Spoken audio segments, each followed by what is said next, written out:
Hello and welcome to a new episode of Acts of the Blood God, an independent RPG podcast. I am your host, Eric Van Allen. Cad Bailey went out for smokes yet again on the high seas, so it's just me and Nadia Oxford here. Nadia, how you doing this week?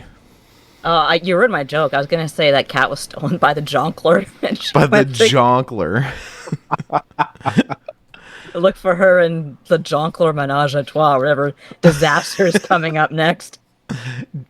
Joining us in our search for Cat and the Jonkler is one Jesse Vitelli. Jesse, how are you doing? I'm doing great. I just watched A Scar Is Born. We're already a little feisty this morning, if you can't tell. We're hanging out. We're just gonna talk about various different things in the games industry. We're kind of trying to figure out what we would talk about today, and seeing as we're about to head into the big season of games releases and stuff like that, we're like, oh, let's talk about the year so far, everything that has happened in the games industry up to this point, the biggest headlines, the biggest stories, and kind of do a little recap of the year before we get into the big stuff. But before we get into that, Jesse, why don't you tell the folks at home a little bit about yourself and what you do for those who have not heard your many guest appearances in the past? Yeah, my name is Jesse Vitelli. I'm a Libra. I like long walks on the beach. I used to be the former... I am the former associate editor of Prima Games. No longer there. It's been about a year now. I'm a freelance journalist. Just chilling, doing what I can, where I can. Many podcast appearances over the years. I've been on Acts of the Blood God multiple times. Y'all have been very good to me over here. I love coming on the show. We love having you. Thank you. I'm a Cancer, by the way. Joker guy. Oh, hell yeah. Eric, what are you? What's your zodiac sign? I'm a Capricorn. Oh, God. You're like Candy corn? What the fuck? Unicorn. But yeah, is that what a Capricorn is? It's a unicorn? I thought it was a goat. Yeah. It's I have no idea. kind of goat. I don't know anything about Capricorns. It's okay. I know what I am, and I know nothing else about zodiac signs. Yeah. I don't know what my sign is supposed to mean, like what it says about you, because it seems like it just changes and is very like confirmation bias heavy. Sorry, we're not going to turn this into like dunking on astrology or anything, but Let's. Yeah, we could. But yeah, that's me. I don't know. I'm just chilling. Hell yeah. Well, as for us, you know us, we're Acts of the Blood God. We have a ton of stuff going up this month. Our Pandemonium is already live. Sonic Chronicles: The Dark Brotherhood. Nadia, I dare say it was an excellent episode. I dare say it was a very good one. It sure was something. It sure was informative. Sonic Chronicles is a game that is steeped in a whole lot of drama. It's a great listen because a Pandemonium is obviously kind of a looser format than a Pantheon. We kind of played it fast and loose, and we absolutely encourage you to listen to it. You sign up at is it the $10 or is it $25 tier? It's the $10 tier. Okay, okay. Yeah, so, the Winterhold tier. So for $10, you can hear us suffer over Sonic the Hedgehog. It was a good time. We died for our sins. Listening back to that episode, there was so much in it, like, as I was editing that I forgot that was crazy, including one anecdote about, like, breastfeeding echidnas or something. Excuse me? It's all Nadia. Yeah, you kind of have to listen to get the full picture, but there was infamous kind of incident with a former artist / writer called Ken Penders, and he had a big lawsuit that won him some echidna characters that he invented for Archie Comics, and he finally came out with his magnum opus of these characters that are not Sonic characters, his totally original OC Do Not Steal, and the big 10-year project wound up being really nothing, and just anyone knows it for is the fact that there's two panels of naked echidna women breastfeeding babies. If I had a nickel for every time I saw a picture of an echidna woman nursing a baby, I'd have 2 nickels, which is not a lot, but it's very strange that it happened twice. Incredible. You can hear all that and somehow even more on the Pantheon episode. Oh, no. It was quite a time. We've also been doing our streams. Victor has been doing the FF11 stream, has been going pretty hard over there, putting together all the Final Fantasy 11 stuff. I don't know how far they are. I don't know what FF11 is as a video game. I don't comprehend it. We will be getting kind of a preview when the Final Fantasy 14 goes Final Fantasy 11. Oh, the Echoes of Yours. Yeah. Echoes of Vanadiel, right? And a DL. That's it. Yeah. Yeah. I've been looking forward popping to into those 11 streams every now and then to watch. Good stuff. Yeah. Really good stuff. It seems like 11 is a game for people who are like 14 is not sicko enough, because they Yeah, told me for that sure. apparently like there are price surges around like hours of chocobo usage and stuff like that, and I was like, that's crazy. I know cannot if- believe they would put that in there. I don't know if blood porting is still a thing, but I think that was a thing for a while where it was like easier to teleport if you just died. And then you would like go back to the town. That might have been like very early 11, or I might be mixing it up with another game. Blood I'm pretty porting. sure it's I 11. love that. I heard the term blood porting and I was like, yeah, this sounds pretty good actually. I like that as a narrative concept, actually. Yeah, so Vic has been playing through that, and they also have a small community put together in the Discord that's been playing through that stuff. Hang out in the Discord. It's been like lively in there recently. Tuesdays are kind of like gaming nights, general hangout nights. Thursday is one of our 14 nights, and Saturday is the other one. So always look forward to stuff happening in the Discord. People are talking, people are discussing. I really love, I've said multiple times now, I love that in the age of social media becoming a hellhole, that our Discord has been a little light in all of that. So I appreciate that. And everybody who hangs out in there, if you want to back us and get into that Discord, patreon.com/bloodgodpod. You can head over there. Also, I've been streaming. Our retro streams are still going on Sundays. Tomorrow will be another entry into the Esper quest as we inch ever closer to the finale of Final Fantasy VI. We got to pick up Strago. We got to kick some more dragon ass. We'll find some things to do. That game, the end game, is really just wide open in a way It is. that the opening was not. But I'm enjoying it quite a bit, so I can see why people definitely went nuts for this game back in the day. And then after we're done with FF6, we'll be on to Earthbound, and that'll be really So you exciting. made the decision. You're going on to Earthbound? Yeah. Earthbound Nice. will be game number 3. Game number 4 has not been decided yet, but Earthbound almost feels fitting for the baseball season that we are in. There you go. So, Yeah. Get some people with bats. yeah, check out the Twitch for that, twitch.tv/bloodgodpod, which you are potentially watching right now if you're watching the live episode being recorded. And then head to YouTube, youtube.com/ I think we're like Axe of the Blood God on there or something. You can find us pretty easy. We have all our VODs going up on the YouTube as well. We also have merch, shop.bloodgodpod.com. Go check that out. You can download old Pantheon episodes a la carte on the Patreon. We have so many ways for you to support us. There's a lot of like bad stuff happening right now when it comes to media, when it comes to people creating the stuff you like to listen to and watch. So if you ever want to support us, we have a myriad of ways to do so. And in fun ways too. You can support us and also get like a cool coffee mug and stuff like that. Yeah. Yeah. Get a mug. Yeah, drink coffee. Throw it at your friend. I'm gonna do that right now. Hold on. As somebody who stopped drinking coffee, somebody else has to pick up drinking coffee in my stead. Yeah, I don't drink coffee. I drink tea, but I don't drink coffee. I hate it, frankly. Our main story for the day, the biggest stories so far in 2024, the biggest headlines of the year. We thought we would take a little recap and look back at the year so far. Folks, it's kind of grim. It's not been a great year. Yeah. I feel like we got to start at that point because when we were kind of brainstorming some topics last night, and this was the one that floated to the top. Instantly, I was going through a lot of headlines. I was talking with Jesse on a voice call, like, what do you remember? Like, what are the biggest stories of the year? And it's kind of a lot of bad stuff, right, Jesse? Yeah, I did what any good person does and goes to Wikipedia and looks up most major notable events that happened in the year 2024 for video games. And I am not lying when I say that almost every single one of those was some form of I saw the laid same off or page, yeah. some Someone studio died. got shut down, someone died, like, and then it would be like Gamescom happened, PAX East happened, Summer Game Fest happened, and then it'd be like this person died, this company laid off 900 people, and then it'd be like the Game Awards are happening in December, And then just Embracer Group.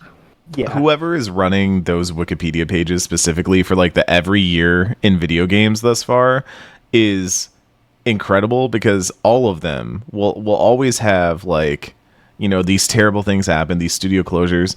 Evo 2024 happened. This thing that is like, I say, as someone who loves fighting games, is what we call routine. It happens every year. It's notable when it doesn't happen. It doesn't happen. Yeah. 2020 was a notable year for Evo. Man bites dog.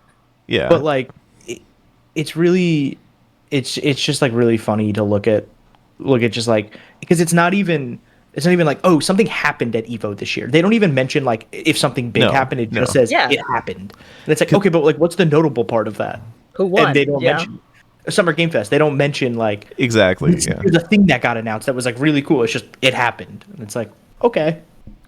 I do find in games a lot of our news ends up being very much either like thing gets announced or thing gets delayed, canceled, or layoffs happen, right? Like I feel for having done news for a long time in this arena, there's kind of two different stories you write is like a game gets announced and a game gets delayed. Like those are the two headlines. And so when I was looking at this stuff, I promise it's not all bummers. It's not Oops All Bummers, the podcast, I promise. But we should probably rip a few band-aids up front.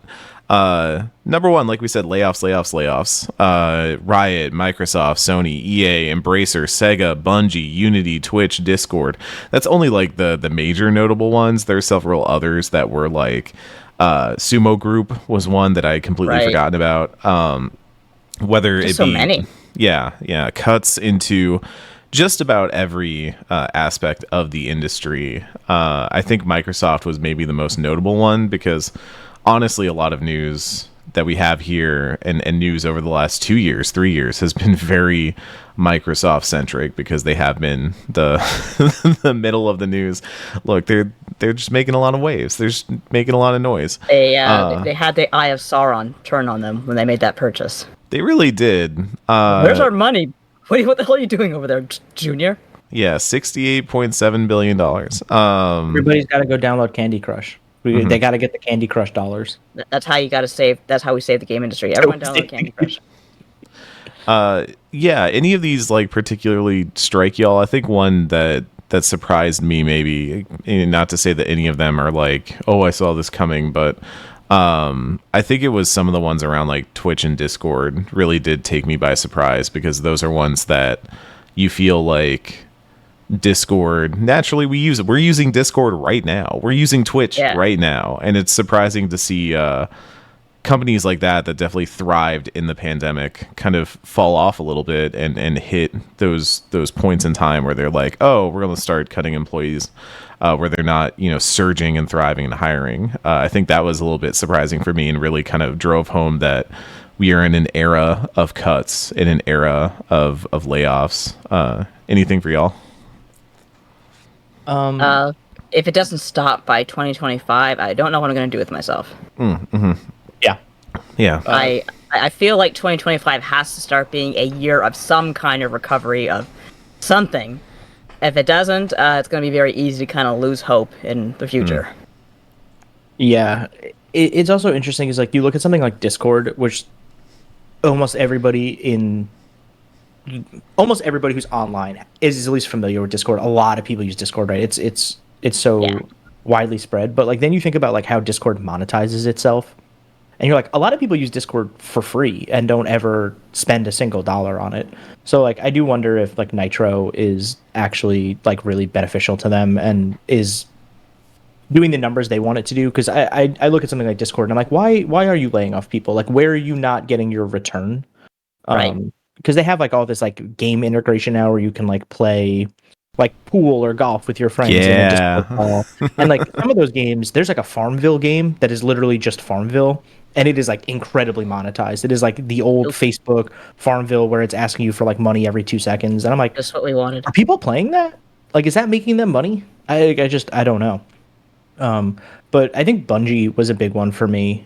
In terms that was a big surprise. Layoffs because like the Final Shape came out and I played it. I really enjoyed it. As somebody who is like a very casual Destiny player, I came back in. I bought the expansion. I really loved it. And they came off like pretty big success with the Final Shape. And then they had all these layoffs, and then more came out about studio heads and sort of how that company was run. It paints like a better picture of what happened to that studio. But also, it was just like very shocking for it to come like pretty much off the heels of like a very well reviewed and talked about and purchased expansion. And so Bungie really threw me for a loop there. And like you have the whole weirdness of like Sony owning them, so now like they're like kind of siphoning some of their employees internally, and then there were like the reports that came out about like what Sony's plans are for Bungie long term, and I don't know. It was a weird one. It was a one that felt like it got caught up in a lot of things that we were not privy to until it happened. I think it's fascinating because I look at all these companies and you think of them as like pillars of the industry, right? Like Microsoft, Sony, EA, even Riot at this point. Riot is a pretty massive company, even though it used to only just be a one game studio. Now it's got multiple games under its banner, but even that company was having issues with getting its third party arm moving and ended up cutting that stuff out. It's been interesting to see because it feels like the industry is trying to figure out what games look like moving forward. It's not like we haven't had blockbuster games this year. We've had your Black Myth Wukongs, your Helldivers, your Pal Worlds. We'll talk about Pal World in a bit. But like you've had pretty big breakout games, but it feels like the era of creating the game, the like everything game, has maybe fallen by the wayside unless you are the Roblox company and you have and allegedly, reportedly, a sweatshop of creators to work for you. Although apparently that they're trying to change that. I've seen some things that they're trying to change their monetization practices and stuff. I'm going to be the first one to tell you I don't know jack shit about Roblox, so I don't know if I just know that for some reason everyone is playing Dress to Impress lately. That game is so much fun. Have you played Dress to Impress? You should play Dress to Impress. I know it's kind of like the style savvy, like a PvP style savvy, which is kind of novel and interesting. I've just never liked the look of those characters, and that combined with like the reports and stuff from like people make games about Roblox's practices and how it handles that stuff always kind of kept me at arm's length from that stuff. I think the one time I played a lot of Roblox was when I did a story about the Hamilton tie-in game they made. Which was just absurd and bizarre, and I understood it as someone who has internet brain poisoning, but not as someone who genuinely just wants to play a video game. So I did a whole series back when I was at Primo where it was like I went to X Roblox world so you don't have to, and so I did I did Walmart Land. Where Walmart like tried to get into the metaverse through Roblox, and they created like an entire amusement park that was all Walmart themed. Oh my lord! I did it was a K-pop group. It might have been Twice. I don't remember. They had like a whole Roblox experience, and I was like, I went there so you don't have to. And then Dave and Buster's did one, so I went to like the Roblox Dave and Buster's. Yo, the Roblox Dave and Buster's. These like brand made Roblox worlds, and I still have no idea what Roblox actually is, but I have spent a non-insignificant amount of time inside of Roblox. I mean, Roblox at its like base level, this does not need to be a podcast about Roblox, but it could be. The RPGs of Roblox would actually be a fascinating. With Walmart Land. I want to go to Walmart Land. Is there like a roller coaster made of toilet paper? Sorry, Eric. No, you're good. Let me see if I can find it. Like the fascinating thing is that Roblox is basically like when we used to play custom games in StarCraft and stuff like that. That was the same idea, was just user generated content, finding ways to manipulate the tools, the dev tools to create new experiences.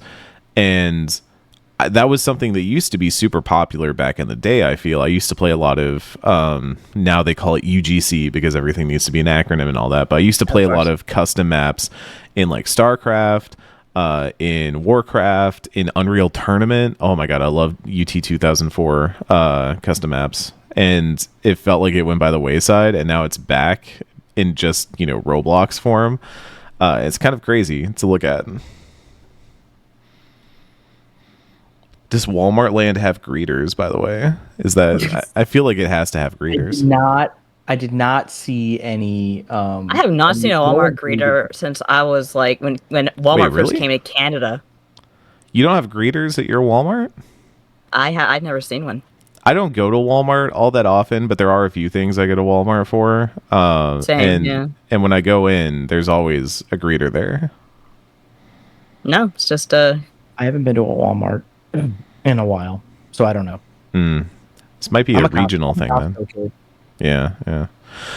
Anyways, to get past Walmart and Roblox, obviously alongside layoffs, there were studio closures. We had Ready at Dawn, Tango, then not Tango, because Tango got bought by Krafton, which was the wildest news because it came out at like 10 p.m. our time, and we were all just like, "What is happening? Everyone's asleep. What is happening right now? Wake up! The news just dropped. Arcane Austin and Alpha Dog also got caught up in that big round of closures over at Microsoft. The Tango one was definitely the most surprising one for sure, because they were hot off of Hi-Fi Rush. They were by all accounts surging and beloved. There was that tweet going around from a Xbox exec who was saying like, "Oh no, we love Tango, we love Hi-Fi Rush," and it was very bad in hindsight.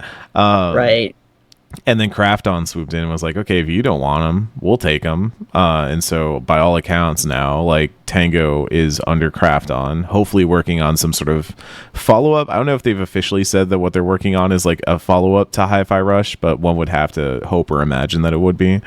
But like that was at least a little glimmer of goodness in all this.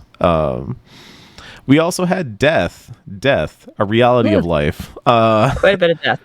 Yoshitaka Murayama, obviously a massive one. Yeah, that's a big massive one. loss.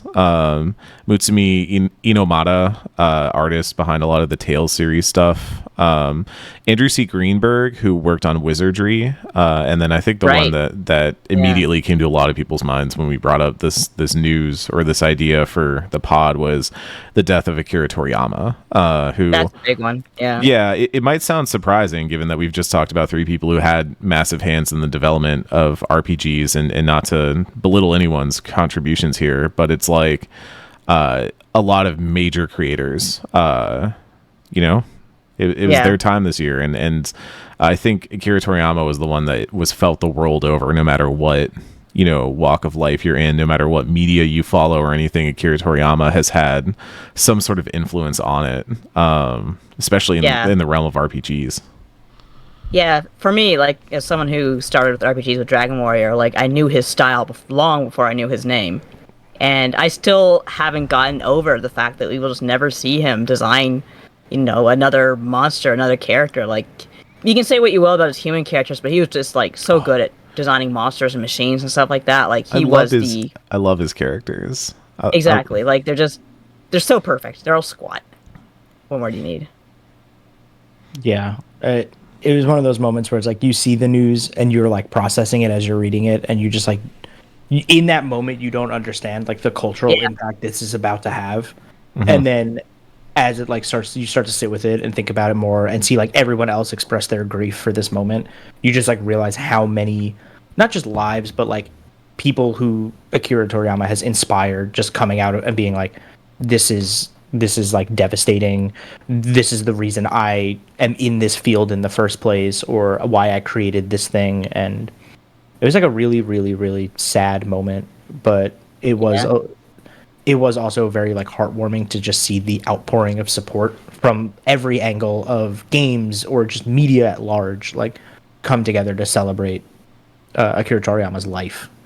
Yeah, I had a extremely successful tweet where I posted the key art for Dragon Quest V, which is the hero kind of standing with the saber cat and Bianca, and most people were putting up kind of like Dragon Ball stuff to commemorate his death, and so I just said, like, I know, of course his Dragon Ball stuff is fantastic, but his Dragon Quest stuff is just like, I wanted to kind of put a spotlight on that for the day. And thankfully, a lot of people who weren't familiar with Dragon Quest kind of picked up the tweet.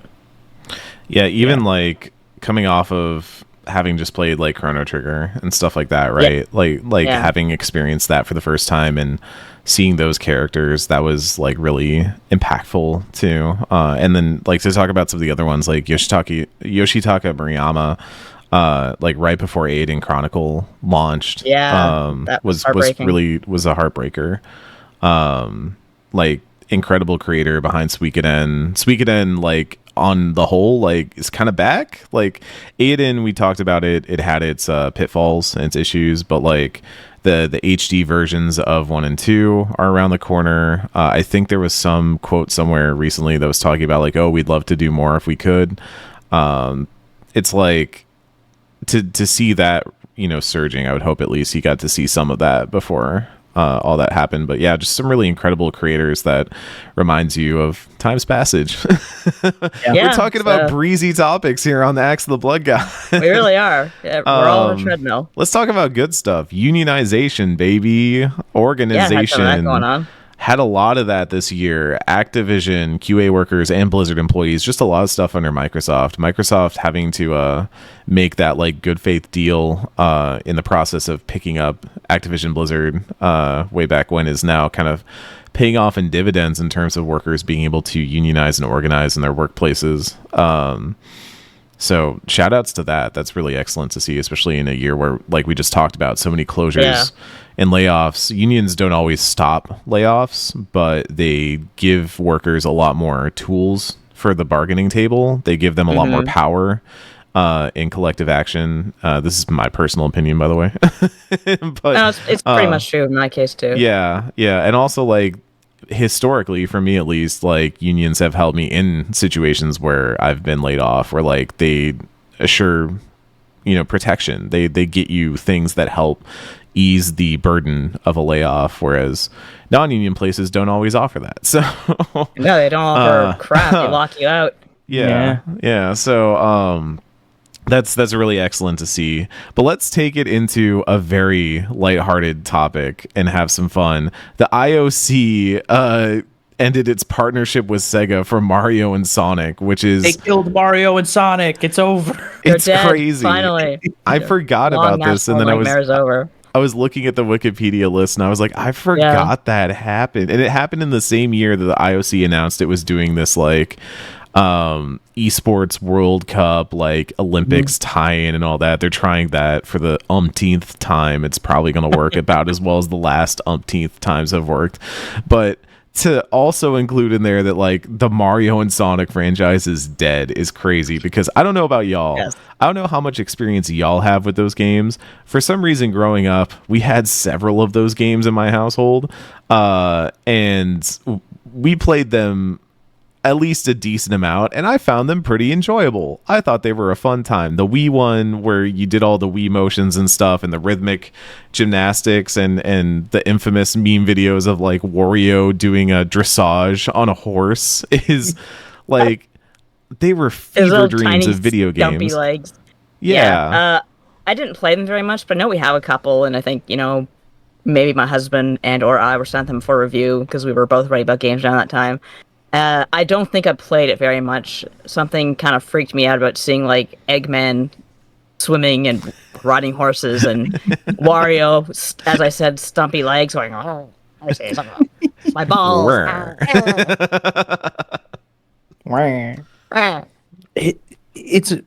It's one of those series that, like, growing up, they were always around. Right? You knew you were going to get one, like, at least every 4 years or something. Yes. Like, or they were like cicadas hatching. Yeah, it was like, all the broods emerging. Okay. And so it feels weird to think about it as like a relic of the past now, where it's like, oh yeah, these are just done. I've played maybe 20 minutes of one of them in my life at some point. Sounds about I couldn't tell you which one it was, because, like, honestly, outside of the setting, obviously, like, I could not tell you those games apart from one another. But it does feel weird to think about it as like, oh, those things just like aren't going to exist anymore. And in 10 years, people are going to be like, it's the 10-year anniversary of Mario and Sonic Go to Tokyo. Like, all right, let's celebrate whatever happened to these weird Olympic games. And there'll be some like think piece on them 10 years from now. I think what it made me like nostalgic for when I read about this, and maybe this is the think piece, is that like I miss the era of the Nintendo Wii being like the party console. You know? Like you would go, there was an era where you would go to somebody's house, you would go to a party or something, and there'd just be a Nintendo Wii with people playing games, and it was like not. I've been to many parties. You're very popular. Excuse me. We get it. I've been to parties where like video games are kind of part of the function, and like not too recently, like we were at somebody's place and there was Tekken and it was over there, but like that becomes kind of like a focal point. It kind of like narrows in everybody's focus to one thing. There was something about the Wii that just felt like it was built for having a house party. Like everybody can go play Wii bowling or tennis or something like that. It's just kind of part of the fun that everybody's having. Mario Kart was a big one there. It didn't feel like we're all stopping to do an activity together. Like it was just part of the good times. And Mario and Sonic was part of that for me, because definitely like you'd just be hanging out. You'd be like, oh, they're doing the little rhythmic I don't know why I keep going back to rhythmic gymnastics, but it's really funny to watch them do rhythmic gymnastics. You've got Cadet Kelly on the brain. You're thinking about the I'm thinking about Cadet Kelly once again. Yeah. Oh God, the DComs. We can't start talking about the DComs on here. But like it made me nostalgic for the era of the Wii, because I don't have to stress enough. Like I love my Switch. The Switch is great. The Switch is a fantastic console, but there was something about the Wii. Like the Wii was just the perfect like hang out with friends console. Maybe it was the games that were on it. Maybe it was the Wiimote. Maybe it was just everything about it. Yeah, it was wonderful. It had like a very friendly reputation. Like everyone had one, so they were like, "Well, right, we have it. We may as well play with it." Whereas I don't think anyone got a Wii U, and people have Switches, of course, but I feel like Switch is more like online gaming especially for younger kids. They tried some stuff with 1-2 Switch and all that, but I don't think it ever stuck. No, it wouldn't. I think also the Wii was just so approachable. Like you could explain it to grandma in 2 seconds. Exactly. And she would understand it. And like it's literally just motion, and like that was to its detriment in some regards, but also was really good, you know? Like it worked both ways. Like and then grandma throws a piss missile of a Wiimote through the TV. Yeah. I mean, hey, you can watch like hours of YouTube like Wii fail compilations. Where theoretically, you can do that. Yeah, like you can do that whenever you want. You can just watch grandma. Someone sat there and put it together. Your TV. At the next party you go to, put on YouTube and just put up Wii fail comps. It sounds like you know what? There'll be Mario and Sonic. There'll be Mario and Sonic in that compilation, because I'm sure one of those games has you doing something with the Wiimote that ends up throwing it through the TV. Like twirling it like twirling it over your head. Yeah. Oh yeah, that would be a good one. We also got to talk about Embracer, because Embracer's had maybe the most bizarre year of any company. Like, infamously, Embracer, the company that ate up a billion other companies, became, the mouth that eats the world and all that. And then all of a sudden lays off a bunch, gets rid of Saber, and then splits into 3 entities. And I have to go over these names real quick, because they're like, okay, we're too big. Making it sound like a beast from Revelations. It is. It splits into the 3 horsemen, and there I saw riding upon its steed the Asmodee group, and next to it was Coffee Stain and Friends, and riding alongside on the pale horse was Middle Earth Enterprises and Friends. They really took what is that? Oh my God, it's the 4 Horsemen of the Apocalypse game. What game am I thinking of? Oh, are you talking about not Darksiders? Darksiders. Yeah, they really took Darksiders to heart, and they were like, okay, we're gonna split our companies into the 4 Horsemen of the Apocalypse. They only had 3, unless there's one we don't know about. Well, plus friends. Jim. Friends. All the friends are the 4th. Yeah. The 4th Horseman. The 4th Horseman was the friends we made along the way. I just love it because it's like, and friends is such a bizarre thing, and they use it twice. And I think there was a quote somewhere where they were talking about why they did that, and they're like, oh, it's just a lot of people all working at the company, we're all friends. It was like that same talk that you get given right before they're like, and you have to work on Sunday. It's like, have you watched the video and when they made these announcements? Because I really, if anyone hasn't seen it, I do highly recommend going and trying to watch like this press conference thing that they had when they announced the restructuring, because it's just like the CEO and another person who I'm unfamiliar with just having a conversation, standing at a stage talking to each other, and they're like, and we'd like to announce Middle Earth and Friends, and the other person's like, and it's like, what is this? Who designed this? Where did That's this just come our from? podcast, actually. That's what we do here every week. We're like, is proof that we're in a simulation. It got and now pushed the out. nostalgia pit. A little clapping. Yeah, what a bizarre thing. Also, Disney put like $1.5 billion into Epic, presumably to create some sort of Disney World experience. I can't wait till we all get uploaded to the San Junipero. That's just like the Mickey Mouse retirement home when we die. That's going to be great. Inside Fortnite. Oh, thank God. Yeah, inside Fortnite. So Mickey can hit the gritty while we're all in the eternal digital afterlife. Oh, good shot. Well, I mean, I guess that's like a little thing. We could quickly mention is like, Oh Disney gosh, had a- Mickey, I'm cracked. Disney is just pumping characters into Fortnite right now between Marvel and like they're putting in all the Disney villains into Fortnite at some point. Like there's some weird stuff going on over there. Putting like Maleficent in it. Yeah, they're Yeah. giving Maleficent a gun at some point. Shit. Finally. Could they figure a gun to Maleficent? Maleficent finally has a gun. They Sleeping announced it Beauty at is over. 23. Yeah. I can't believe that they gave Kyrie a Incredibles are in there? Keyblade and won't let her use it, but they will give Maleficent a gun and let her shoot it. That's crazy. She turned into a dragon. I don't know. I don't think Maleficent is in Fortnite yet, but they did announce that like Disney villains are coming, and then they also put the Incredibles in there. So I think you Oh, could just yeah. like play as Everyone just plays as a hot the mom. children in Incredibles with weapons. Hell yeah. Yeah, no, now I imagine it's been a minute since I played Fortnite, but I imagine half the lobbies are just Miss Incredible, like Mrs. Incredible running around. Like there's And Goku. Huge ass. Those are the and only Goku. two. Goku and Mrs. Incredible. There are two kinds of Fortnite players, Goku and Mrs. Incredible. Yeah, what a bizarre thing. What a crazy thing. Sony announced the PS5 Pro. We just talked about this not long ago for $700. I did give it a rib cage. They gave it a rib cage. Yeah, have you seen the design of the Pro? It's got the weird like rib cage. It's on the side ribbed. of it. Yeah, it's a ribbed Ribbed for PS5 your- Pro. Very Pleasure. strange. Yeah. I'm not gonna say it. The racing stripes. Yeah, no, it's I don't know. You get pretty sharp. I don't know. We've talked enough about the PS5 Pro. We have episodes of talking about the PS5 We Pro.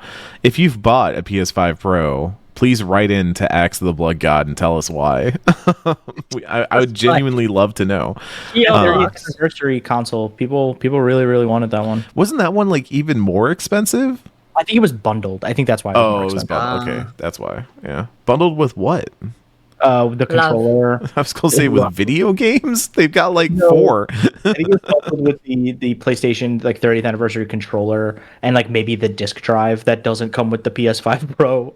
And maybe the stand right. that also doesn't come with the PS5 Pro. I love the disc drive that you have to like bolt onto the side of the console because like speaking as someone who has a disc drive PS5 and then like regretted it, like I respect everyone who's still on the physical media train, and for some consoles like for Switch I do buy like physical copies of games because that just feels right for Nintendo. I don't know why I make that distinction. Yeah. Cartridge. I It's do the same. Put in the little cartridge in the console. But there is something about like I have bought the PS5 Pro, the massive console, the huge dollar investment, and now I'm going to spend an extra however many dollars to bolt this thing to the side of it so it can read Blu-rays. Like that's And just also spend an Hammer extra and nails.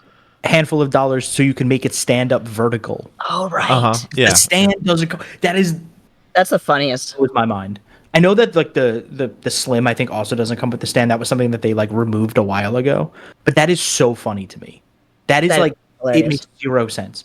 That is like a $4 piece of plastic that they like 3D printed. Like It's How do you it's not? also mind-boggling because the PS5 in general, I don't feel like this is a hot take, is the strangest shape of any like piece really of is. hardware out there. It's If you like have to- curved. Reach behind to like do like I was trying to put the Ethernet in there last night. Like it was just a nightmare. It's got the Seto Kaiba collar on where you're like it's just like cuts the fanned sh- out. like cutting the shit out of my arms while I'm trying to like. I just Yeah. want to put the Ethernet cable in, man. You don't take my blood. We do have to pour one out for Game Informer, our friends at Game Informer. That was a huge loss. Also, PlayMag just got shut down as well. Right. Physical media, it's tough. I mean, look, media, it's tough out there. Haha. And guess what? guess what? All three people on this call can speak to how tough media is, but yeah, it's tough out there, and that's been tough to see. A lot of those folks have been finding, ways to land on ground, whether it's working in on their own stuff, doing freelancing. So it's nice to see those folks pop up at other places, but it's a reminder that this game of musical chairs is rough right now. Fewer and fewer. There's like no chairs left practically. Yeah. And honestly, one might say that one of the better ways to ensure your continued survivability is to have something independent on the side, which, Jesse, shout out your newsletter. I have a newsletter. It almost has nothing to do with video games. It has very little to do with That's why you should read it. If you go to my Twitter, you could find the link. It's like my pinned tweet. It's just a newsletter about my life. As Twitter got worse, I was like, why don't I just make a newsletter where people could just get updated with the random things that I think about? Mm-hmm. You can learn that you can what am I trying to say? Order chicken fingers at a wedding. Apparently, if you just ask for the kids' meal at a wedding, they'll just give you chicken fingers instead of the steak. Mm-hmm. So if you're ever looking for chicken fingers at a wedding, that's the kind of stuff you learn in my newsletter. I do like steak, though. I do like steak, too. I did not. Free steak. The person sitting next to me did it, and it changed my life. Mm-hmm. What is the name of that newsletter, by the way? Send News. It's a good name.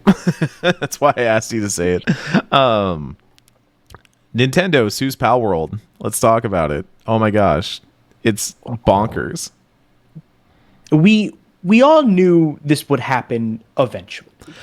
There was a lot of talk about it in the beginning, and then it kind of went away. And as soon as it went away, I was like, they'll be back. Nintendo will always be back. Mario is here, and Mario is ready. Mario sees you. It's like a horror character who stands in the corner and stares while Nintendo prepares their lawsuit. He's holding a bat, and he's like, let's break those kneecaps. That's the take of my profit.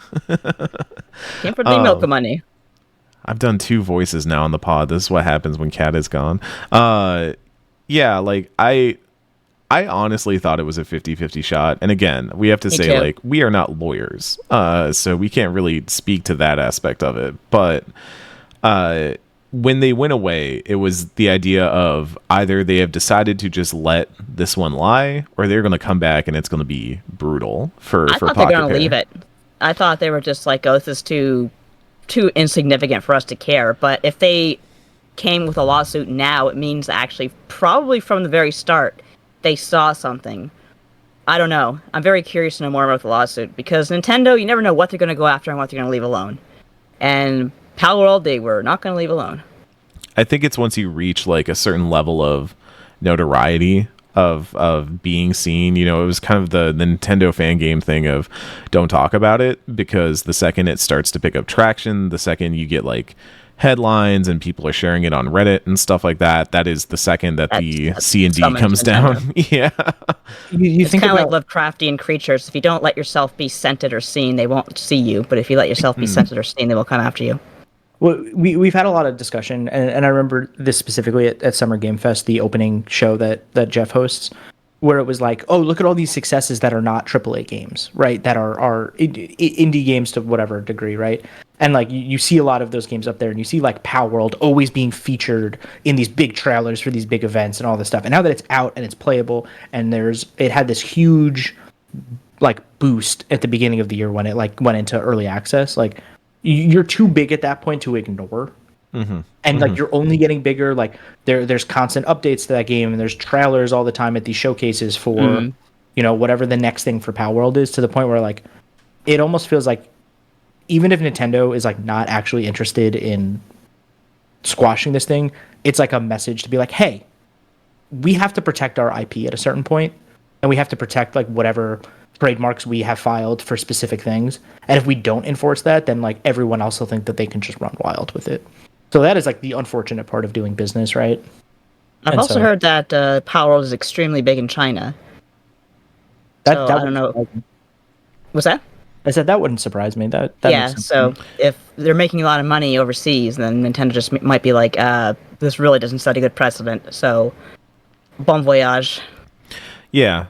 I think it's an element of like Pal World became too big to ignore, like Jesse said, but also Pal World like, I'm just going to be honest.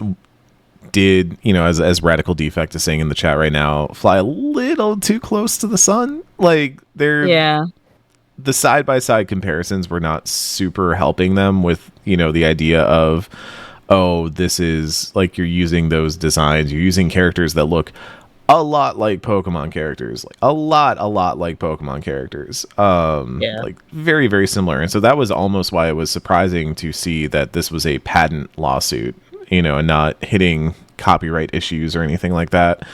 And I wonder if that is just Nintendo trying to, like, establish, hey, like, this is our arena, we own it, which that's going to be fascinating to see how this whole thing unfurls as the months go on, because it certainly doesn't seem to have stopped Pocket Pair. It's it's going. launching on more platforms.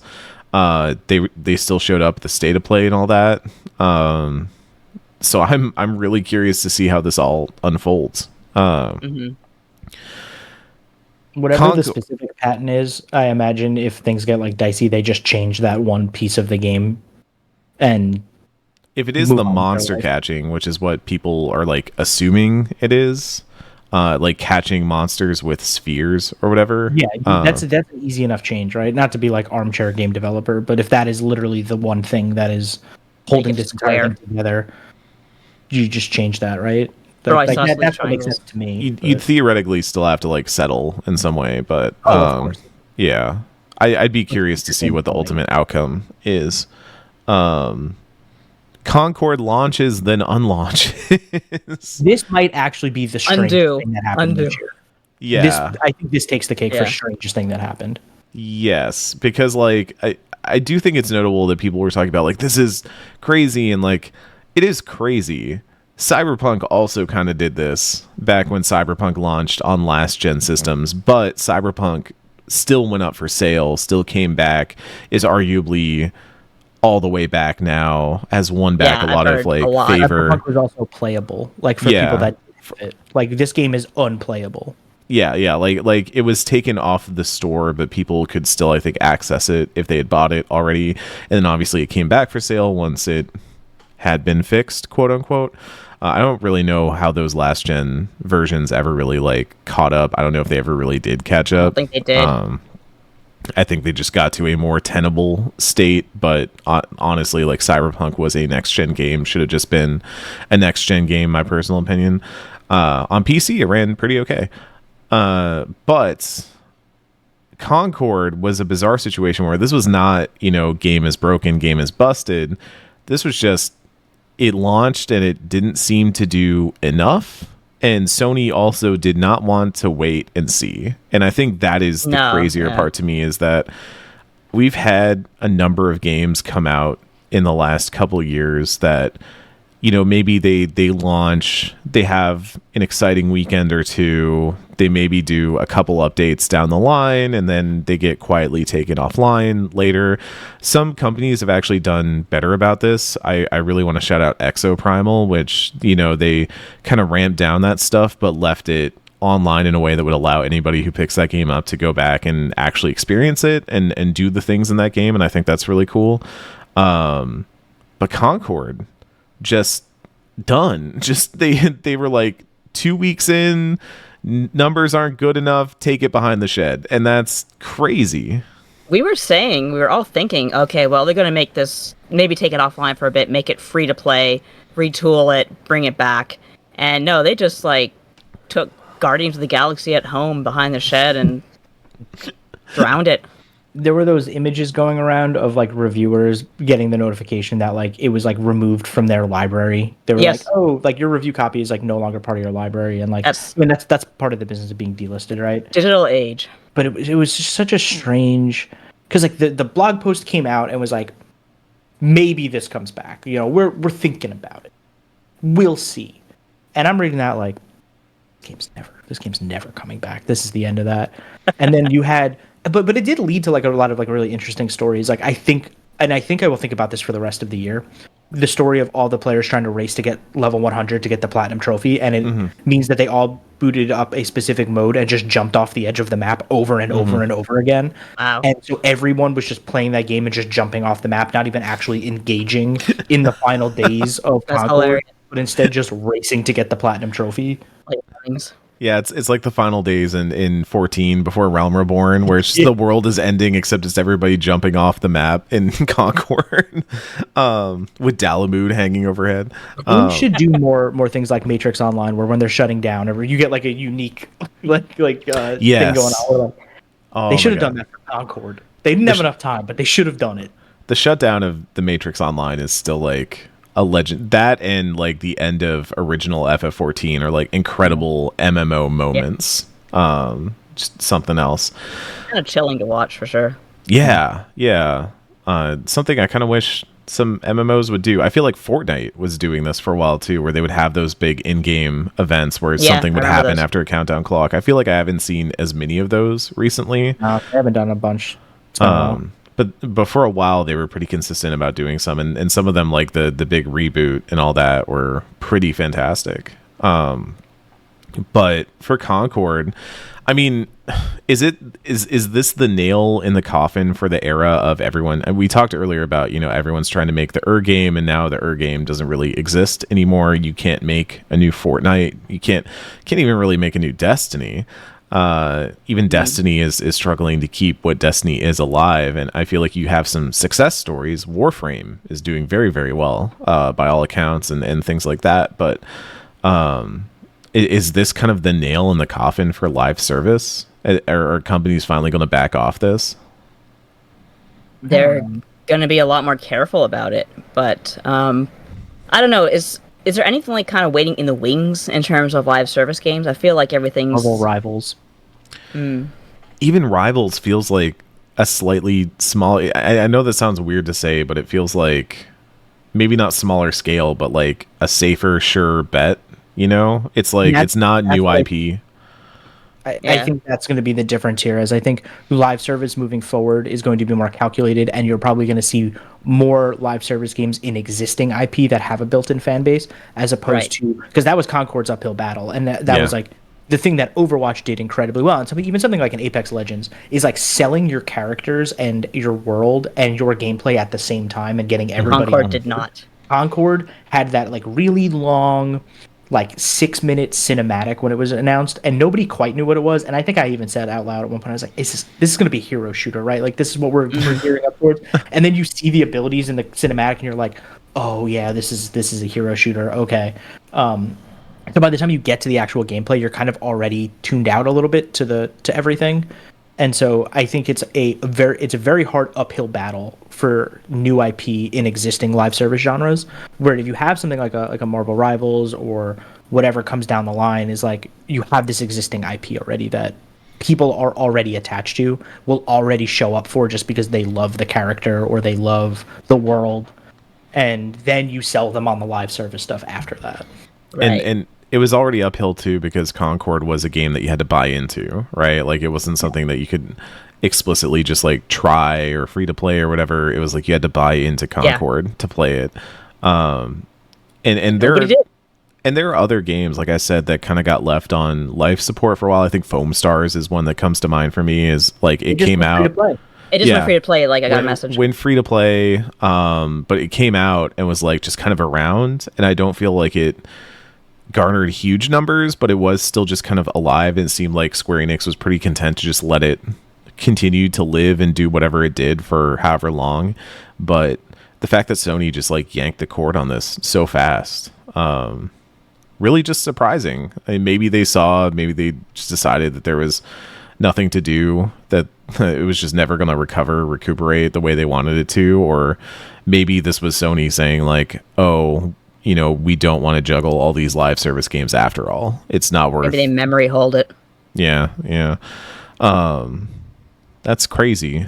We're gonna wrap this segment, but I want to ask any like favorite just weird stories of the year, like funny things that happened in gaming, bizarre tales. Jesse, you look like you have an idea here.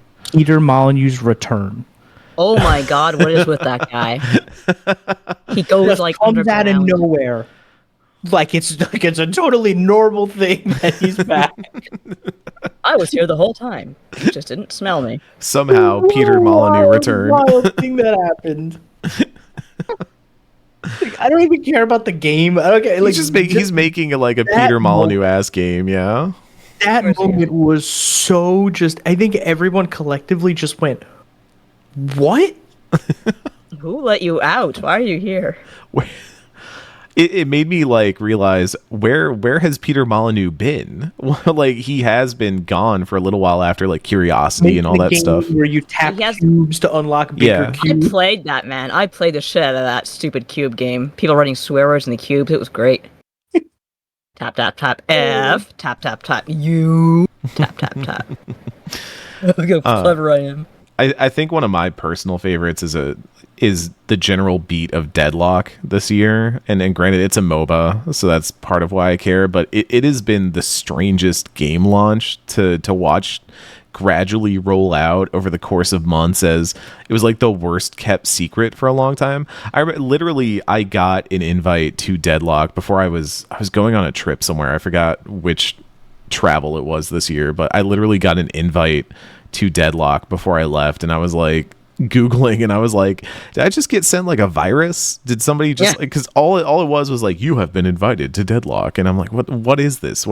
And finally I figure out, oh, it's like Valve's secret MOBA that we're not allowed to talk about. And then obviously the Verge article came out, right, and like honestly, like at that point the genie was already well out of the bottle, and pretending that Deadlock didn't exist was already a strange thing.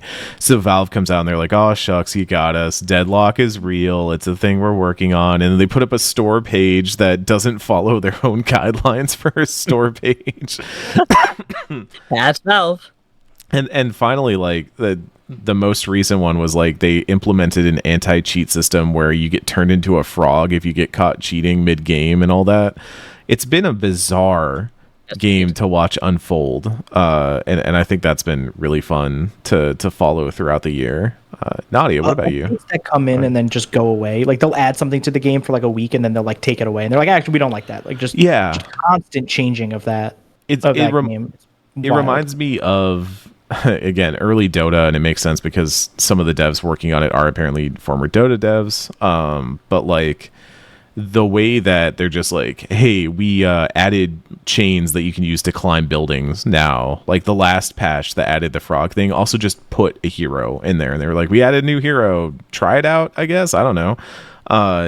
We put jump pads on the map, have fun with them. Soul generator next to the shop now in the home base. Why not? I didn't even know that existed.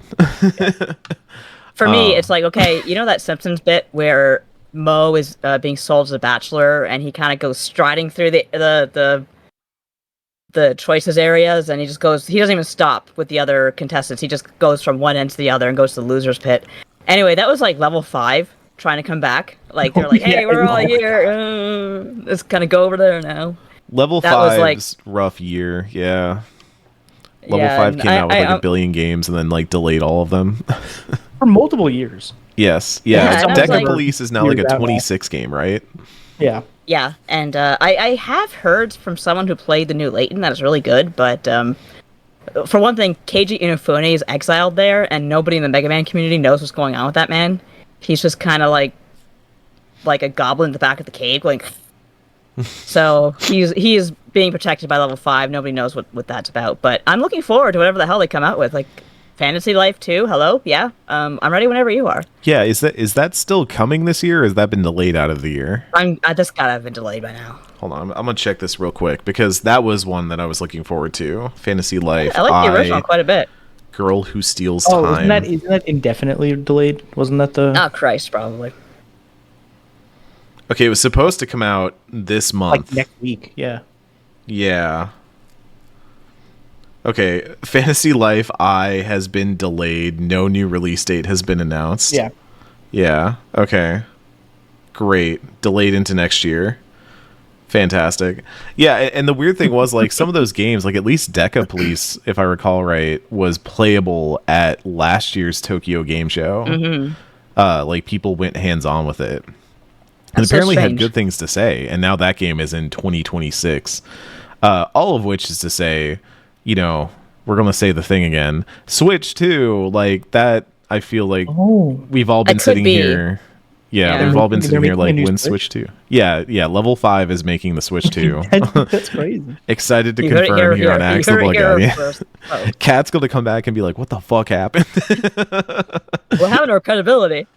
Oh, we have credibility. That's fun. I don't know. Yeah, maybe I'm pushing it here. Yeah, no, that would be the writing on the wall, along with a billion other things, tea leaves that people are trying to read to be like, when is the Switch 2? I've been one of those people. I was like, Switch 2 has got to happen this year, right? And then Nintendo was like, always keep them guessing. So speculating Nintendo is like it's a fool's errand. You will never know what they are doing. They don't know what they're doing half the time. I mean, they do, but like no one knows. No one will ever know. It'll just happen when it happens. I'm gonna feel bad. Oh, actually, Eric, you're free now because if they announce the Switch 2, whenever they announce that, like everyone's gonna be at their computers, like writing that news up. You're free. Like I will You're the say, genie. there is something. One of the things that I do love about this job, the adrenaline rush you get when something big breaks and you are trying to write that news story as fast as you can and get it live. You are just in the moment. You are in the blog zone and you are just writing and getting it live. And when you get to that point where you can write a 300-word news story with a hero image and get it live in 5 minutes, like, you feel like a god. You're like, oh, I'm a news machine. Let's go. I don't know why I went Hulk Hogan there, but yeah. Let's post about that Switch, brother. But it does feel like really, really good to do that stuff. And man, the runner's high I would get from posting the Switch 2 news. You should create a blog just for the Switch 2 announcement. Like just so you could get it up before everybody else. A Substack, and I post it every single day.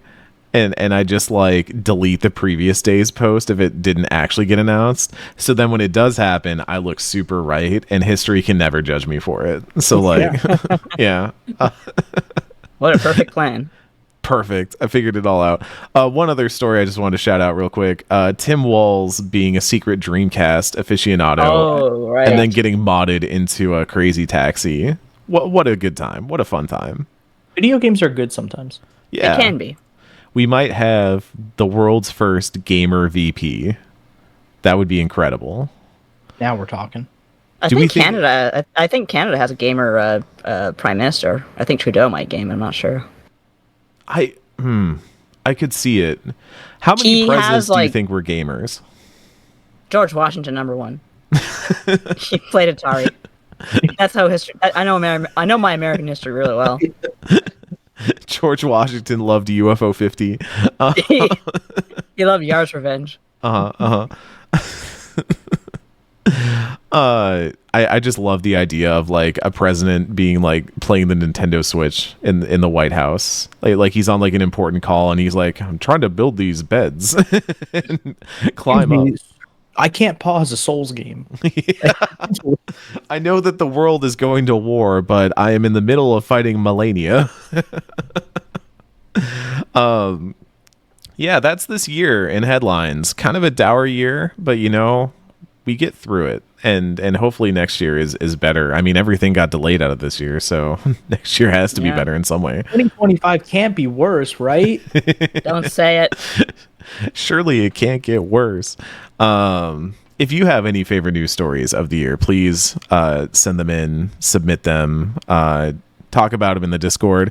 But we have even more news stories coming up because now it's time for a series of random encounters.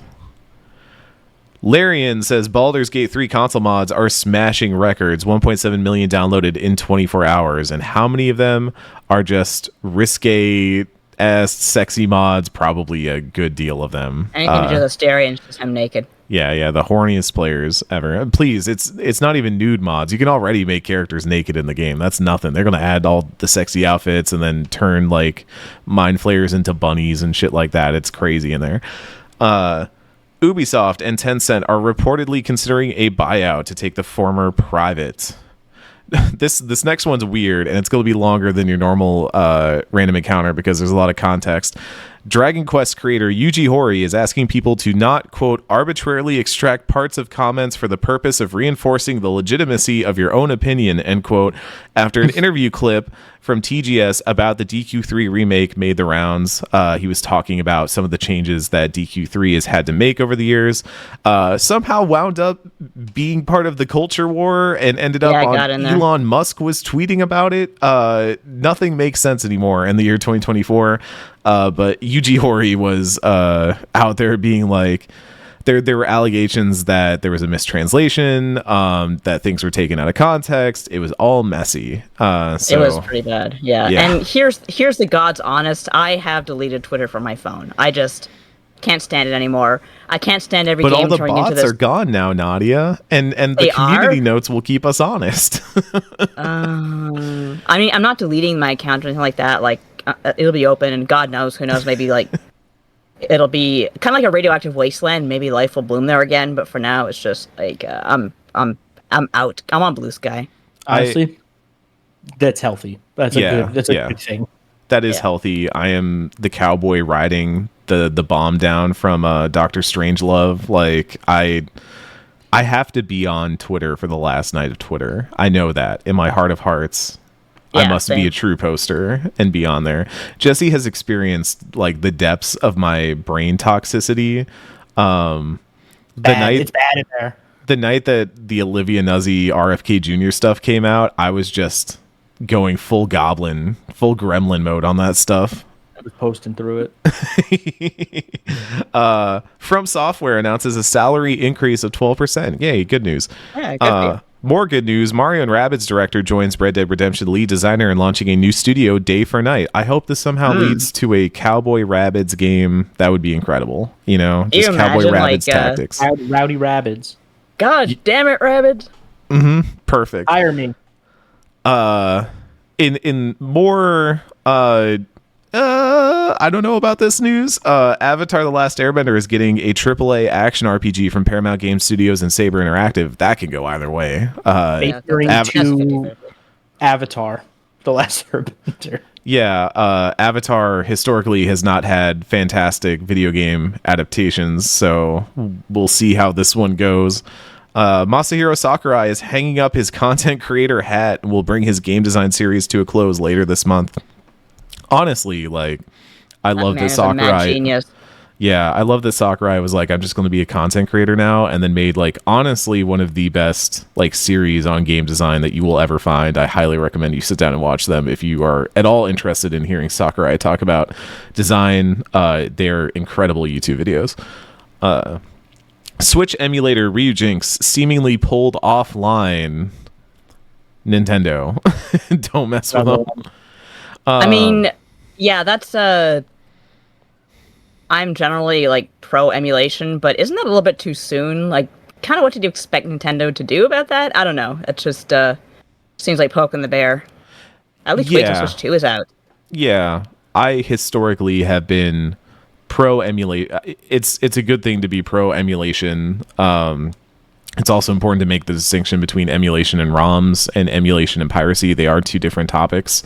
And I think that historically gets muddied for understandable reasons. But man, I do think there was an element of flying very close to the sun. And also Nintendo has historically had issues with people using emulation to get around their games. So I can understand why they've been pretty litigious about this, reflecting on stuff like the R4 chip and 3DS hacks of the past. So Naoki Yoshida says he wants to launch FF16 on Xbox at some point.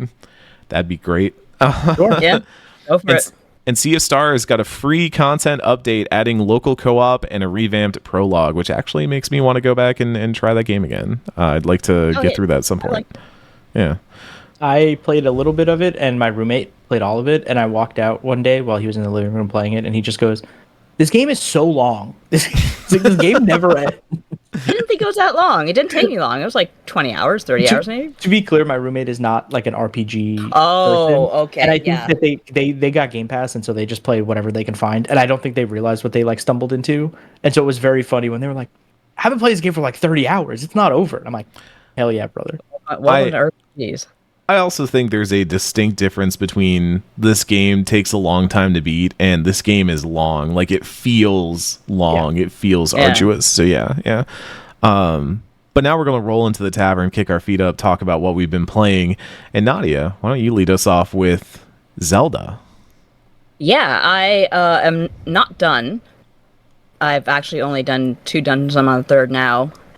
Yeah, I generally find the opinion of this game divided in a really interesting way. Like, I was saying earlier how I enjoy it very much, but it's not like a traditional Zelda game. You're not thinking about the right kind of Zelda game. You're thinking like there's not much combat at all. And to be honest, I do prefer the kind of Zeldas where, like, example, Tears of the Kingdom, where you are fighting and you are building things to club enemies with. Like, I do prefer that kind of gameplay. But as like a puzzle box game, like a really kind of pure Zelda puzzle experience with that slight boundary breaking that you get with Twilight Princess. Sorry, I'll keep calling it Twilight Princess. Tears of the Kingdom.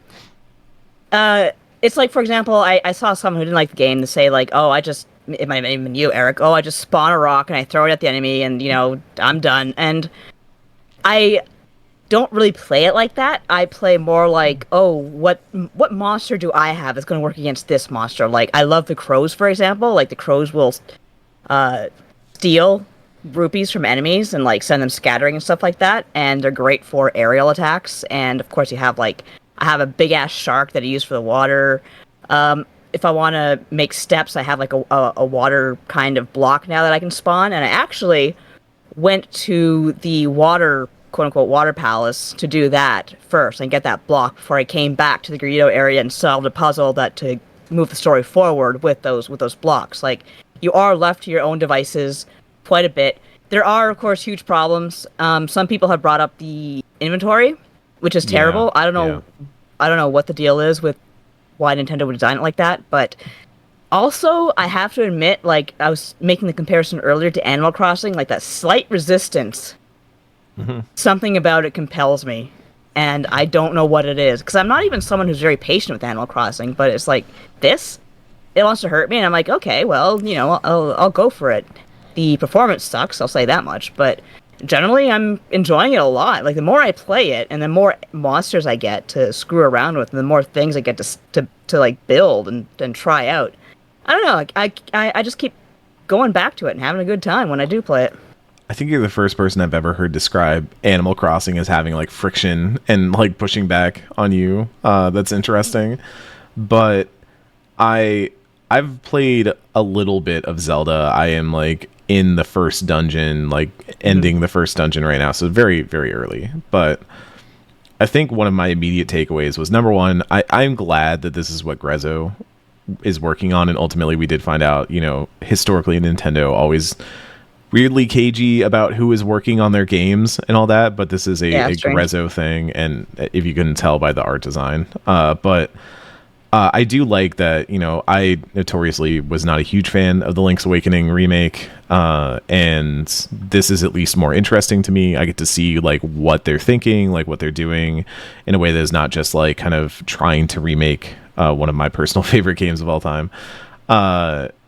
I do find it, somebody posted somewhere that was like, oh, the Rock's Feather is officially dead. Like, no longer will we ever have the Rock's Feather, because now Link can just jump and Zelda can just jump. I think that's funny, maybe a little sad. I will miss the Rock's Feather, but R.I.P. I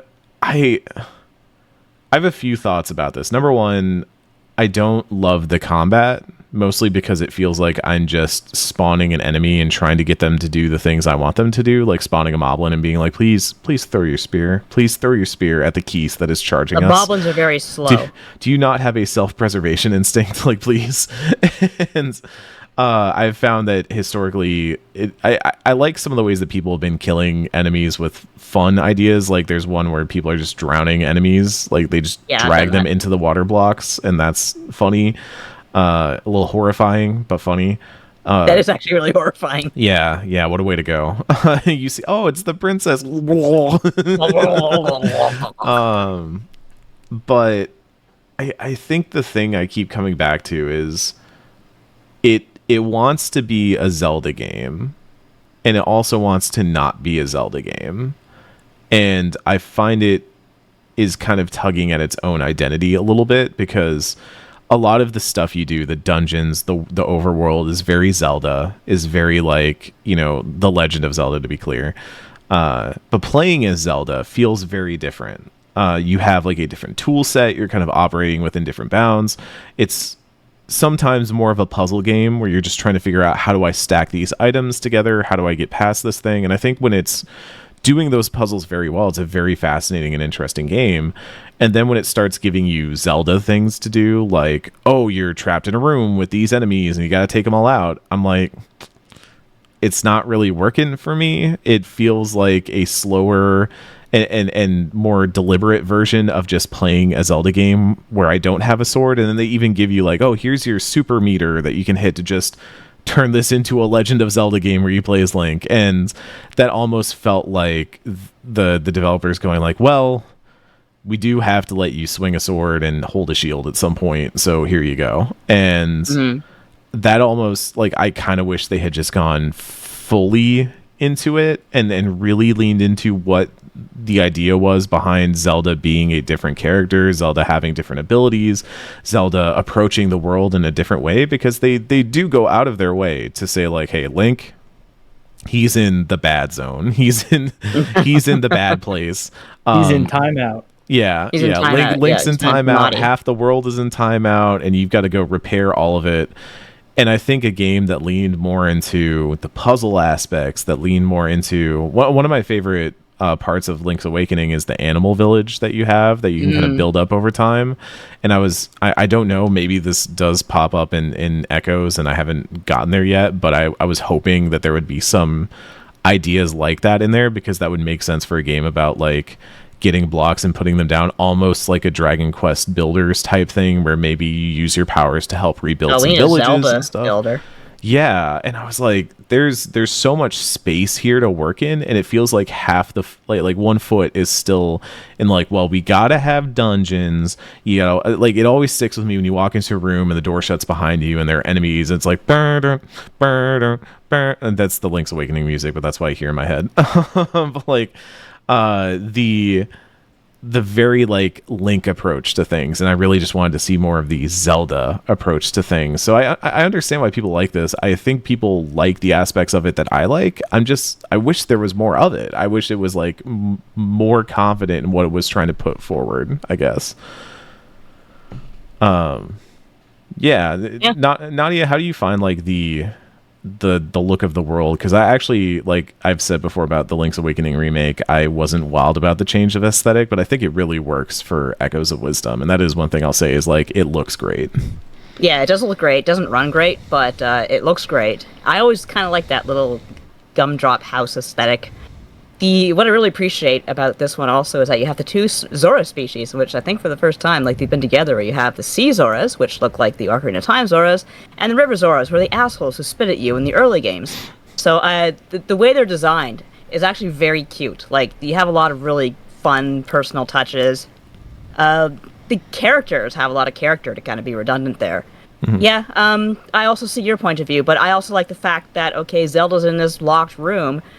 Here come these monsters. One's flying, one's on the ground, one's in the water. What will you do? And you have to kind of use your menagerie to clear them out. But of course, picking them can be a pain in the ass because of that menu system. What is with it?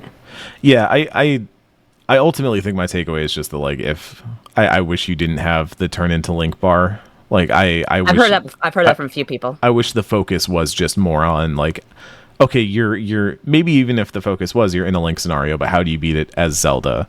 I would be like a little bit more keen on it. But having that on the table, right, like put in front of you, I don't have to use it if I don't want to, but there are definitely situations where it feels like the game is going, oh, you should play as Link right now. Like, you should turn into Link right now. I did like there's an early boss battle where you fight like a dark version of Link and you have to kind of like hide in the bushes and sneak around and attack him from behind and stuff like that. I thought that was fun. I thought that was interesting. Yeah, there are definitely some really fun combat moments. Like there are a lot of moments. I find the more I play, there are more moments where I'm like, okay, I get this. This is pretty fun. I'm screwing with this. We'll try and get somebody on the pod at some point to talk more about it. I think Kat has also been playing it, so we'll probably try and do a more robust episode on this in the future. It just arrived at a really awkward time, and you'll understand why on next week's episode. Yeah, there is that too.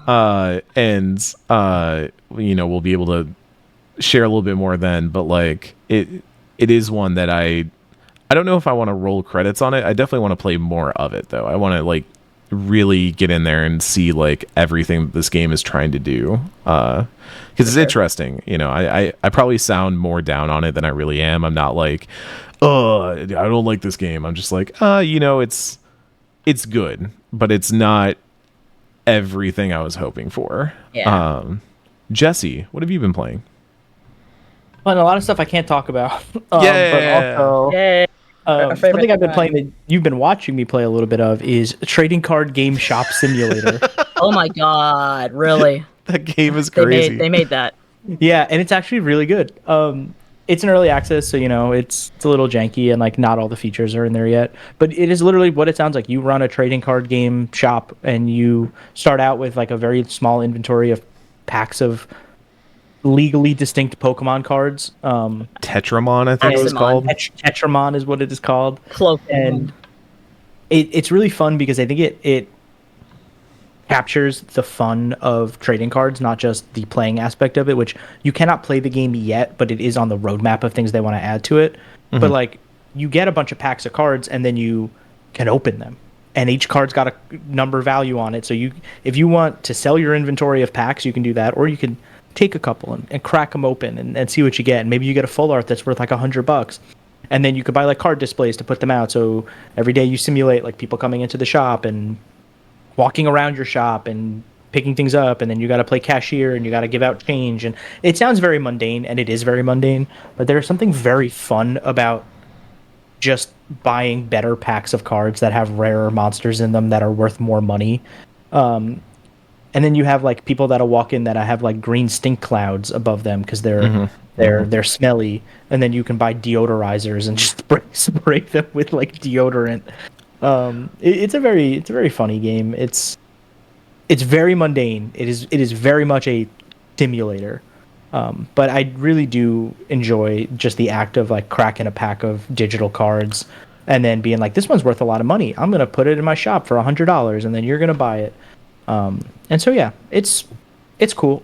I'm excited to see it grow a little bit more and get some more features in there. Like, there's not a lot of shop customization in terms of like the walls or the floors or the lighting or any of that stuff. It's more like, here are the types of shelves you can have. Here are the type of card displays you can have. You can put some play tables in and run different tournaments that cost different amounts of money to enter, and like how much money you'll make from the tournament. And then that'll dictate like, oh, you're running a fire tournament right now, which means like more people are going to buy fire packs of cards. So like you want to like mix and match sort of like what tournaments you're running in the store versus like what your inventory looks like. And then you can branch out into some other stuff like board games and dice and plushies and card sleeves and other things. And so there's like a good amount of variety in there. And I also may or may not have downloaded a mod that turns it just into Pokemon. And so it's just Pokemon packs and Pokemon cards, and everything is Pokemon themed. That may or may not exist. Who can say? Yeah. But yeah, no, I've been watching you play this, and it is fascinating in that way that like I know a lot of people get really into like Euro Truck Sim and stuff like that, and I think it hits a similar chord, but maybe for people who like clicker games, it reminds me of a clicker game for some reason, and you don't even do so much cash because I'm doing the cashier stuff. Yeah, because Sid from Toy Story is not a good cashier. Oh, he's a bad cashier. You can hire help like employees, and they are the worst. You hire the comic book guy. Toodle ooh. I wish. Honestly, would be a better employee than the ones I have. Yeah, a lot of the characters kind of look like knockoff like models from other games. So there's like Claire Redfield that keeps coming in. There's Sid from Toy Story. Claire Redfield. Yeah. It's a good time. I again have not. I have stuff that I've been playing that I can't talk about yet. But I did watch the first episode of Dan Da Dan, the anime. And let me tell y'all, the anime season this season is killer. It's really, really good. Blue Box is fantastic. I think Ranma 1/2, the MAPPA version, is starting today.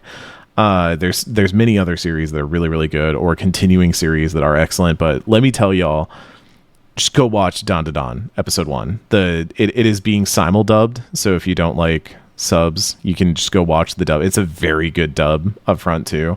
What's it on? Crunchyroll? Crunchyroll and Netflix. And Netflix. That's a yes, yeah. It is getting a massive push in a way that I haven't seen. Like there are a lot of anime, like Chainsaw Man was a big one where it was getting a lot of notoriety. People were really excited for the adaptation and all that. I am surprised by how many companies are pushing Dan Da Dan. Like G Kids is in there, Crunchyroll is in there, Netflix is in there. They're all being like, Dan Da Dan is like this big new series, go watch it. But also, having read the manga and now having seen the first episode, I did not go see like the big 3-episode premiere that every like anime is doing nowadays, like the theatrical 3-episode premiere and all that. I've only seen episode 1, but having knowledge of that series, it deserves that push and then some. I think, yeah, so Drew points it out in the chat. It does feel a lot like Fooly Cooly for the new generation. I was never a huge Fooly Cooly fan, to be honest. It has a lot of like, it has some Studio Trigger, some Gainax energy for sure. Science Saru is working on it, which they worked on Keep Your Hands Off Isaacin and Devilman Crybaby, to name a few, as well as the Scott Pilgrim anime. They are the perfect choice for nailing the style of this. I think I've talked about the manga on here before, but the idea is there's this high schooler, this girl Momo, and Okarun, the like nerd, and they get into an argument one day because he believes that aliens and cryptids are real but doesn't believe in ghosts, and she is the inverse. She believes the ghosts are real, but there's no such thing as aliens. So they dare each other to kind of go to respective places where those hauntings, those sightings occur, to prove each other wrong. And they're both right. They're like, ghosts and aliens are real, and they get wrapped up in this crazy, go stand a bit. Well, in this crazy series of events. And this, I mentioned Fooly Cooly because literally, so, it's episode 1 spoilers, but like the main character, Okarun, is like in this tunnel and sees this granny ghost, and she looks at him and her eyes go all weirding out and looks right at him and says, "Let me gobble that weenie, boy."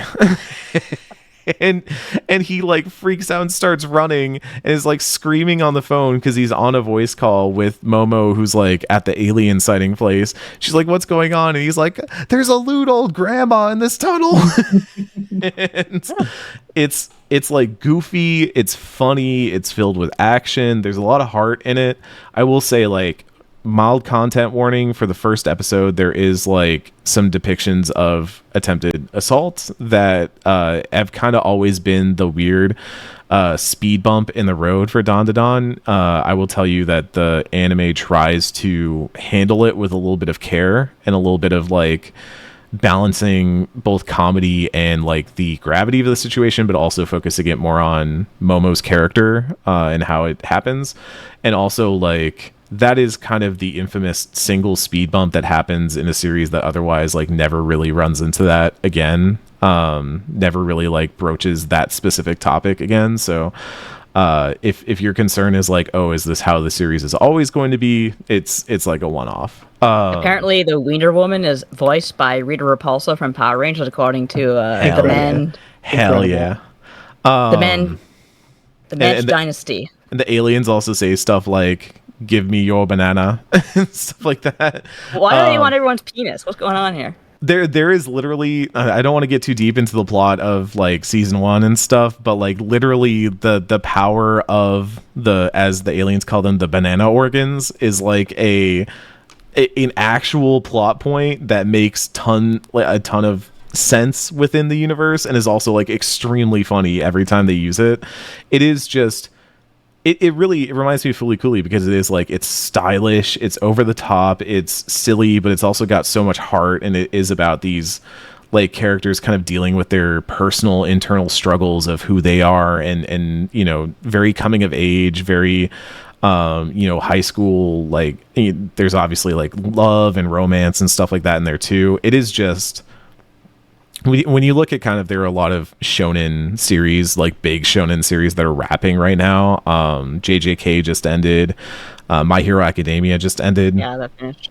There's kind of a lot of people asking, you know, like, okay, what is the next giant in this space? And there have been some that we've talked about on here, like Free Ren, surprisingly popular. Chainsaw Man is probably the heir apparent, but like Dandadan is something that I would literally tell anybody to read. I think they will have a good time. They will enjoy it. They will have a great time with it. It is something that I've enjoyed keeping up with every single week, and seeing Science Saru like nail the adaptation, and in a way where they are like adding on to it. There's a great side-by-side comparison of this shot where a ghost comes through the phone to attack somebody that just did not exist in the manga, but Science Saru added it and kind of animated their own version of it in the adaptation. It looks so good, and it's done so well. I cannot recommend it enough. So yeah, seriously, like Dandadan is really, really freaking good, and I recommend everybody go watch that. I might go watch the episode then. Why not? Yeah, Nadia, I think you will like it. I think you will really like it. I found Fooly Cooly way too random for my taste, but I don't know, it sounds kind of funny, so I might go for it. Fooly Cooly is like, how would I describe it? I definitely see where you're coming from when you say like, oh, it's very random, it's very off the wall. I think that is some of its appeal, is that it's just so, it's always like, you know, never let them guess your next move, right? Like, it's like, I mean, like, always like one, turning and South changing. Park tribute was pretty funny. Yeah. Whereas Dandadan is a little bit more like narratively cohesive, I would say. You're gonna have moments where you're like, what the hell is happening right now? But it's not gonna be like, this literally came out of nowhere, this thing just appeared and it's OMG, oh my gosh. It's like, no, it does like make internal sense with what they are doing. It's just also a turbo granny yelling, let me gobble that weenie. I can deal with that. Yeah. Yeah. And cannot stress enough. It's also like the style of it, the look of it is so incredible. Even just the opening. I think if you go watch the opening for it, you'll be pretty sold on watching it in general. So Dandadan. And yeah, there's a lot of other good stuff airing this season too. Blue Box is fantastic if you want a sports romance anime. Ranma, I'm watching that later with some friends, and that's going to be a good time. Really a great time for anime, which is good because I've just lost all interest in normal television at this point. Yeah, there's not a whole lot going on in that universe. I saw a trailer for the Yakuza series, the Like a Dragon series that's airing on Amazon, and I was like, I have zero desire to watch this. I'll probably give it like an episode just to try it, but like, I don't. I don't think it's just reminding me of all the stuff like Cowboy Bebop and all that, where it's like, just missing the point a bit. We don't need to do this. Or it's like that weird AI guy who was like, I made a live action version of Princess Mononoke. And then everybody was like, we should hit him with hammers. We really should. We should have tossed hammers at him. The quote tweet that was like, Miyazaki should be allowed to hunt this man for sport. Was like, breaks his vow of nonviolence. Yeah. Just this once. That was one thing we didn't talk about in the headlines for this year, was the everybody talking about AI all the time. But even that feels like it's been... I think we all know that they're talking about AI and it sucks.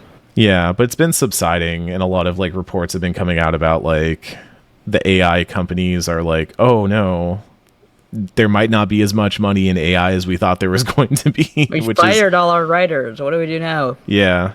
We're burning the rainforest down to make the world's shittiest adaptation of Princess Mononoke.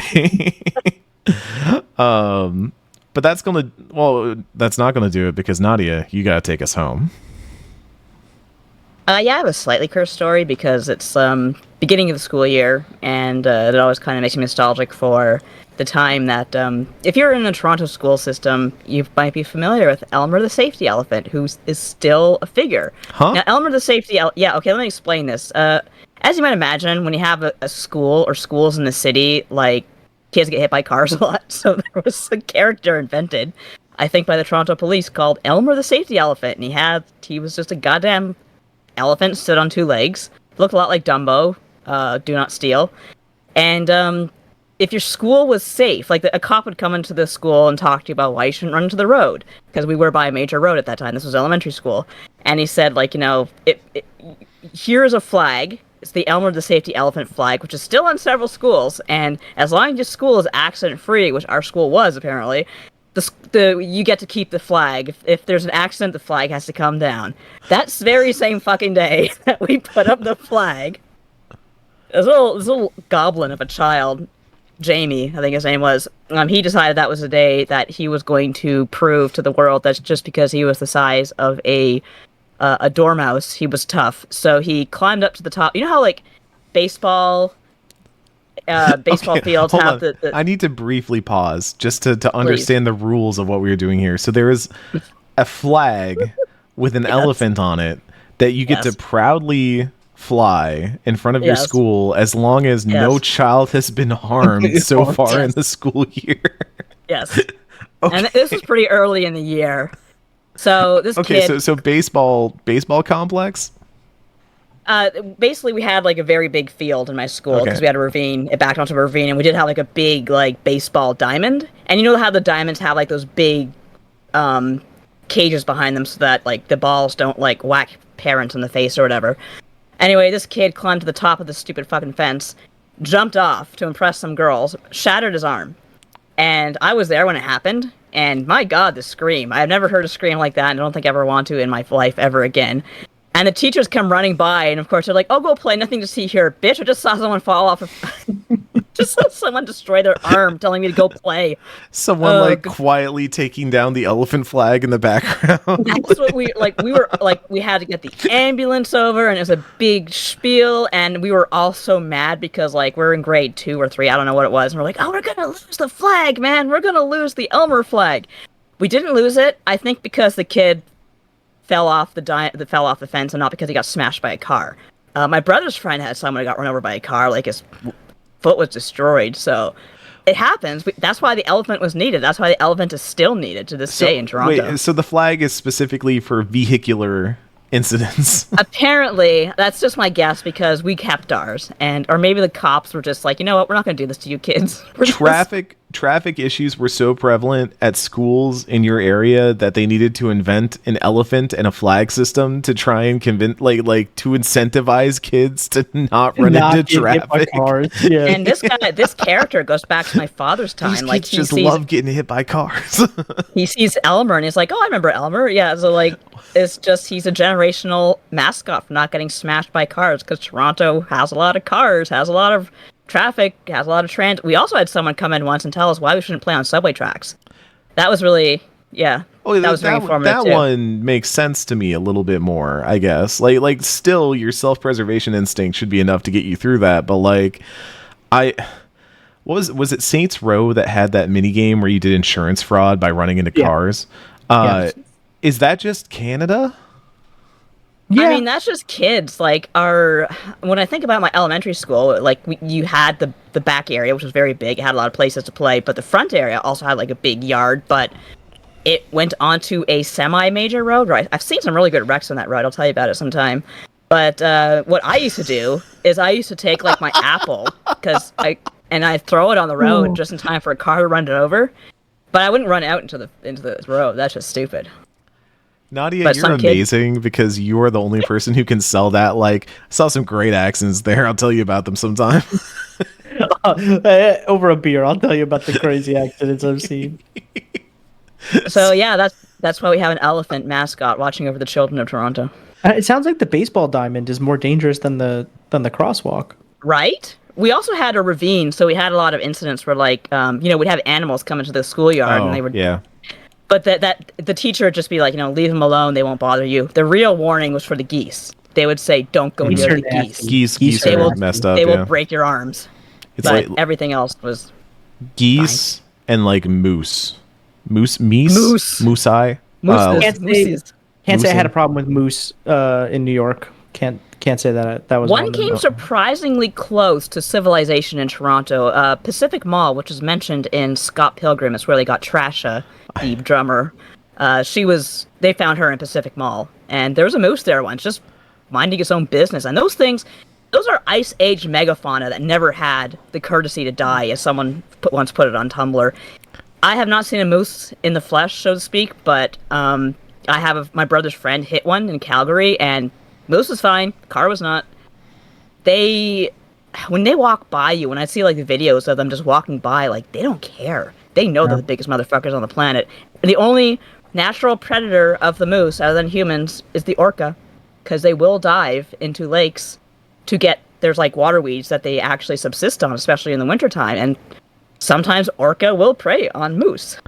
Okay, I gotta pull the ripcord there before this goes for another like hour. This has been Axe of the Blood God. If you want to listen to more, what will surely be animal talk in our post show, we are headed now to the post show with the Stars of Destiny. We'll probably talk about this animal PvP that's going on out in the world. Tokyo Jungle, baby. We're gonna tier list the natural predator. That sounds cool. I like that. Once again, Jesse, where can the folks at home find you and all the wonderful things you do on the internet? You can find me for the time being on Twitter, twitter.com, x.com, the everything app, whatever like people call it these days. I just type Twitter into my URL bar and it just does it for me. If you find me there at Jesse Vitelli, you'll find everything you ever need to know about me. Everything. You'll find my newsletter.